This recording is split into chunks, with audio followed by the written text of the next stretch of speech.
Hello, everyone. Welcome back to Novelists Unwind. I'm Johnnie Alexander, and my guest today is Regina Scott. I'm going to read this because I want to make sure I have it right. Rita is a two-time winner of the Romance Times Book Reviews Reviewer's Choice Award for Best Historical Christian Romance, and she's won other awards too. And about what I could figure the last 20 years or so, you have written more than 45 stories, and they're all historical, right? I mean, that's your niche, and you're sticking with it. And we're here today to talk to Regina about her writing and about her research and about her latest novel, A Distance Too Grand. I want to show this because the cover is absolutely lovely and just released. And Regina, tell us about this novel. I'm about halfway through it and just really enjoying it so much, and can just see the depth of your research in the story. So tell us about A Distance Too Grand. Okay. Well, first, thank you for having me. Oh, delighted. So A Distance Too Grand is about a young lady who has been raised by her father to help with his photography business and is a photographer in her own right. So he's passed away, and her last chance to really establish herself is to take his last contract, which happens to be an Army survey of the North Rim of the Grand Canyon in 1871. So she goes out to Arizona with all her equipment and discovers that the man leading the expedition is the man she once refused to marry. Yeah. So, of course. And he's trying, yeah, of course. And he's trying, he has a lot of reasons to go on this survey. And so he's already delayed. He can't get another photographer there, so he has no choice but to take her with him. So then adventure and romance and danger ensues. Well, I love it. And again, well, let's go back. This is the first book in what you're calling the American Wonders Collection. Right. So why don't you tell us a little bit about the collection itself, and what the second and third book will be about, and how you came up with this idea that this is what you wanted to celebrate and to write about. Okay. So the whole collection is sort of celebrates the history of our national parks. Mm-hmm. And so the first one, of course, is the Grand Canyon. The second one will be set in Yellowstone. Wow. And I have a title now. It's called Nothing Short of Wondrous. Oh, wow. I like that. Thank you. And the third one will be set at Mount Rainier, which is basically in my backyard. So I'm very excited about that one, too. Oh, that is really exciting. Well, what made you decide that this is what you wanted to do? In a sense, it was a collaboration. I had the original story idea for A Distance Too Grand, and my agent connected with Revell, and they loved it. And when they made the offer for the book, they said, would you also do 2 more that are also set in the history of the national parks? And I thought, oh, break my arm. I would love to do that. Yeah, those are the offers you love to hear. It's like, oh, of course. Exactly. Absolutely. Well, I just am really enjoying your story. And again, just so obvious, the detail and the research you must have done, because we're talking about photography in 1870. Right. We're talking about surveying and all of that, and the maps. And we're talking about the Grand Canyon, which I have never had the opportunity to visit. But when you're describing like the colors and the sunrise and the sunsets and the rain and you know the vegetation and all of that, it's like, were you there in 1870? 71, I mean. Yeah. How do you do all that? Well, thank you. Well, one, I have been to the Grand Canyon, and recently it was one place I really wanted to visit. So a couple of years ago, our family went and toured it, and it's so beautiful. I just, you see pictures of it in lots of places, but nothing compares to really being there and seeing that. It's kind of surreal. You keep looking and thinking, is this like a photograph behind me? Wow. It's so beautiful. And But our national park system has done such a wonderful job of collecting historical information and flora and fauna and temperature and everything about the national parks that it was almost too much, so much research, you know, that you could delve into. It was wonderful. But you actually did look at like old surveying maps, and I mean, you spent quite a bit of time from what I understand. I did. I did. Again, very fortunate.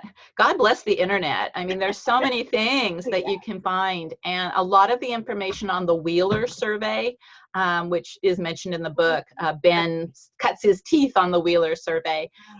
There's a lot of information online about where they went and what they did and what equipment they took and how many different staff people that they had.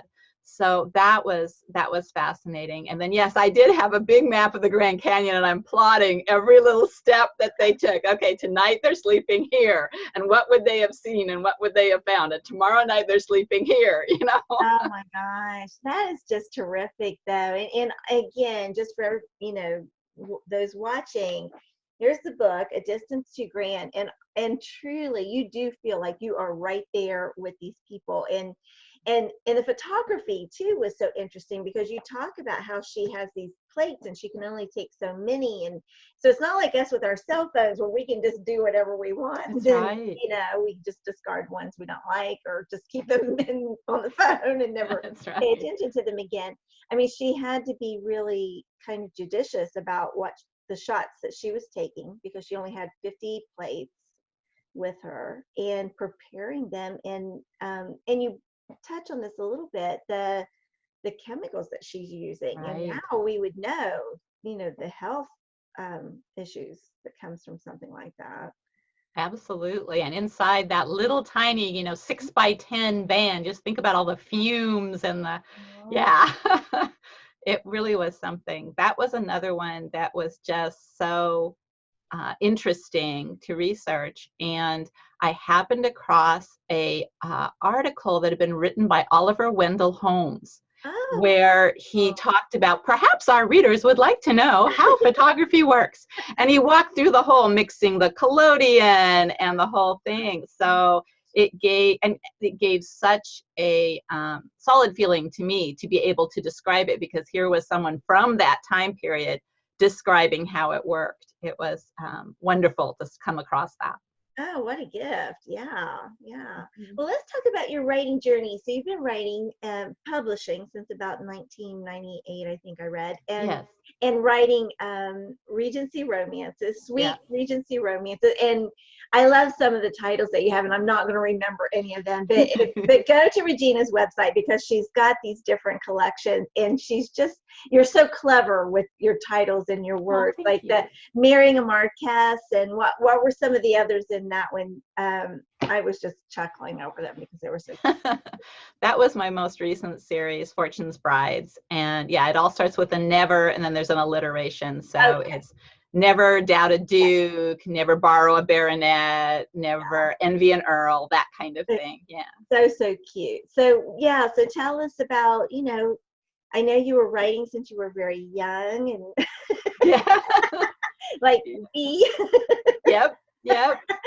So tell us about, but tell us about your writing journey as an adult, and how you got started in publishing. Well, as you mentioned, I love stories, and I wanted to be an author for basically my whole life. But I kept kind of convincing myself that it was hard and I should wait a little longer, and I got married, and I had little kids, and I thought, a little bit longer, and so all those things that people often go through when they're thinking about an artistic endeavor.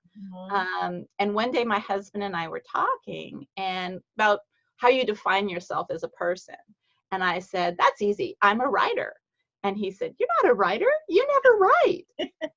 Oh, you would have thought there was going to be a divorce that day. I was so mad at him. I thought, this is my soulmate. How can he not know me? And then I started thinking about it, and I thought, he's right. I dabble and I think about it and I research, and if I'm going to do this, I need to get serious. Right. So I did. And I finished the first book and I sent it off to a publisher and they bought it. So, Wow, wow, that's great. yeah. Really So, cool. and there's been some up and downs along the way. Lines close, publishers change their mind about what they want, but it's been an amazing journey, and I feel really blessed that I feel like that's my calling, Mhm. and I get to do it. I mean, there's not much better than that. And you're talented at it. I mean, obviously, and you've got, Oh, thank you. the word smithing is there, and again the research is just phenomenal, and yet without, you can read it and enjoy it without feeling like you're getting a lesson. It's just the research is just woven into the story and just a natural part of these people's lives, and yet it's like, oh my gosh, I am right here with them as they're taking this surveying trip. And in this one too, there's a little bit, and I don't want to do spoilers, and I don't want you to give me spoilers because I'm not even there Okay. yet, but there is a bit of a mystery involved in this too. So what do you want to say about that in this particular story?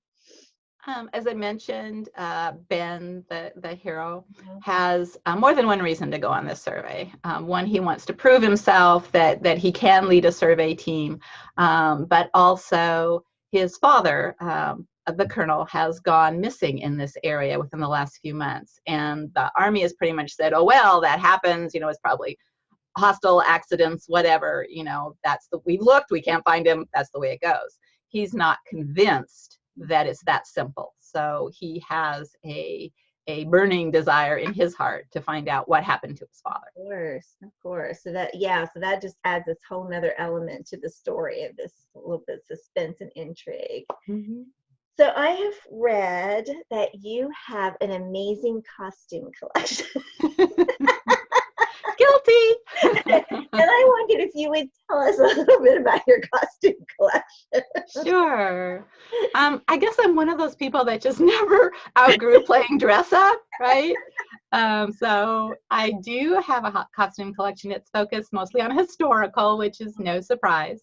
So I have a couple that are sort of look medievally, like a princess kind of thing. A couple Old West, and different ones that I've come across over the years and put together. So yeah, it's a lot of fun at Halloween or costume parties or things like that. I get a big kick out of dressing up. Yeah. I just think that's so fun. And then also you've done some pretty remarkable things, like you've learned fencing because I assume for a book, for research, Yep. and I read on your website you drove a four-in-hand. I don't even know what that. I don't. That's a The carriage, right? yes, Exactly. So you hold all four reins in one hand. and all Yeah. of a Yeah. sudden it just hit me what that would have been. So, so what are some of the really, I mean, well, those are cool. Do you want to talk about some of those things, or is there something else that was just that you really got into in your research and you got to do it, and you want to talk about it? Oh, I guess a couple things come to mind. One is, I always I wanted to feel it. I wanted to feel it and touch it and taste it and really Yeah. be able to describe it by living it. So even in college, I was thrilled to see that my college offered fencing as a sport. And so I did take fencing. And so I learned to fence. And our instructor at the time was the former silver medalist from Iran, Oh, and I once fought him to a draw. So I felt pretty good about that. that is impressive. I'm not sure I could do it now, but at the time. So I have that. And then I have a fascination with sailing ships. The the big masts and the sails and everything. And so our state has a tall ship called the Lady Washington. And I was fortunate enough to sail on her for 8 hours upriver at one point, and talk to everybody and see how they do everything. And so that was a dream come true for me to actually be on a sailing ship. So That is so cool. I mean, truly, truly. And I think you're so right that when you have actually experienced something, I mean, and sometimes with historical things we can't, but if you exactly. can actually touch something or see something, or even looking, like you said, at the maps and being able to plot those, Mhm. where they would have stayed and where they would have camped, it just it, it just adds something different because you find out you feel something or you taste something, when you do that in a different way, boy, I am just getting all tongue-tied here, but I know what I want to say. It's like when you experience it, you write it, in a different way than when you've just been told about it or read about Yeah, it. And that's it. yeah, Yeah, you can add, it's so much easier to add in all the senses and yeah, all the specifics that maybe if you hadn't experienced it, you would have shied away from because you're just not sure, you know. exactly. Yeah, exactly. And maybe experiencing something you didn't expect to experience, because I remember one time when I was going to have my hair and hands tied behind her back, and she was going to be on the floor, and I actually laid down on the floor with my hands behind my back like this. Your shoulders hurt, and I mean, I There would you not have go. known that if I hadn't actually done it. Hmm. That's where I really felt immediate um, tension and achiness. It wasn't the hands or the body; it was the There you shoulder. go. Yeah, exactly. You don't know what you don't know. Exactly right, right. You don't know what you don't know. That is so, so true. Well, I just love it that you just like delved into history, these different periods, so with both feet. I mean, you just jumped in. And do you have a favorite? I know you've written a lot of regencies, and now you're doing, the American history. What do you have a favorite period of history? Boy, that's hard. I think I love almost any period that I've researched. It's just fascinating to me, the different ways people did things and what they thought and what they wore. Um, I do have a soft spot for the Regency. Obviously, I've written quite a few there. A few years ago, I was fortunate enough for Love Inspired to write a series set in Pioneer, Seattle. And I had been wanting to do that for a long time. So that was really fun to be able to do that too. And it's nice having it in your own backyard. It's a little hard to go to England every Yeah, time you want to answer a question, but that is true. That is so true. Have you lived in the Northwest all of your life? yes, I have. No. Yeah, one side of the we as you may know, the Washington is bisected by a mountain range, and it's very different on one side or the other. So I've spent about equal time in the Puget Sound area, and then on the east side of the mountains, which is more like almost a high desert. Hmm. So it's sagebrush and very flat and very different from the I did, trees over here. no, I did not know that. I mean, because I grew up in Ohio and lived most of my adult life in Florida, and I am in Oklahoma now, but it's like I've not been that far west. Ah, So, and it is just like a different, what's a different part of the country? it is. And our country is Yeah. so huge. So, well, it has been such a pleasure to talk with you. And again, I just want to encourage everyone to get Regina's new book, A Distance Too Grand. It's just wonderful, and it is a celebration of the Grand Canyon Park's 100th birthday, right? I mean, Yes. almost Yep. 100 years this year. yeah, 100 years this year. So the timing is really, really great too. One last question I ask everybody before I let them go. When you're all done with your novel and you hit your manuscript and you hit the end, what do you do to unwind? What do I do to unwind? I usually grab a historical mystery. I don't, when I'm in the middle of really writing the book, it's hard to have time to read. Yes, So as soon as the book is done, then I indulge in my other passion, which is historical mysteries. So or reading. Yes, I agree. I love to do that too.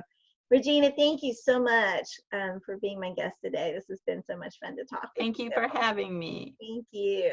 And thanks to everybody for watching. I always appreciate you and love introducing new authors to new readers and new readers to new authors. So this is always a pleasure. See you next time on Novelists Unwind. Bye-bye.